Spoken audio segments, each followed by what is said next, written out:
let's look at the scheduling assistant. Now, this is addressing a use case for a service appointment scheduler, and we, as also was mentioned, the weather impacts that in a number of ways, whether you're indoors or outdoors. But let's take an outdoor use case, for example. Someone that's installing or working on landscaping or windows, or I think I usually use the satellite dish installation company. Certainly one that you don't want to be up installing satellite dishes on a roof in a downpour of rain or a heavy snowstorm or high winds.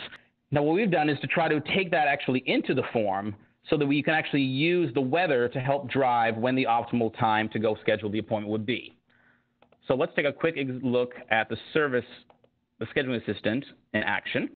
So here is the standard Salesforce service appointment scheduling form. And you can see down here, this is the scheduling assistant ready to go. It's just waiting for an address to know what to start pulling weather data for. So we'll just set up an account.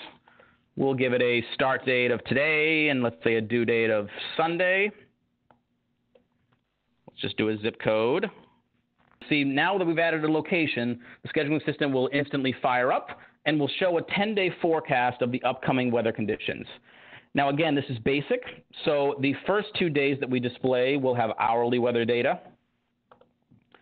And then the next 8 days are split into an intraday forecast, basically a morning part and an afternoon into the evening part for these.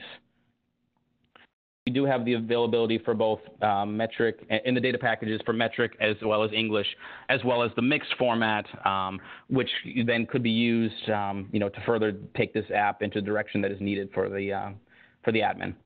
So let's just make an appointment. Let's look on here. We're looking at Saturday. Let's say 3 o'clock sounds like a good time. We select it, and you'll see as we get some further details. Once we select it, it instantly populates down here. And this is also configurable. They can decide where they want to put that information. Save it, and they're ready to go.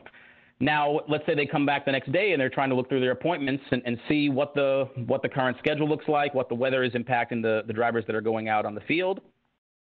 So I went back into this record. It instantly pulls back the day and time that we had with the updated weather.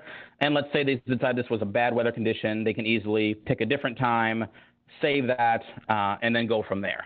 And again, this is basic. The point then is to kind of expand it from here. Right now, we're hard coding a certain day and time list.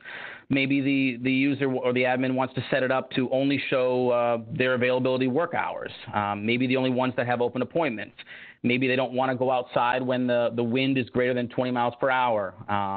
And they can certainly filter this data to only show the available dates that would have those ideal weather conditions. So a number of ways that they can take it.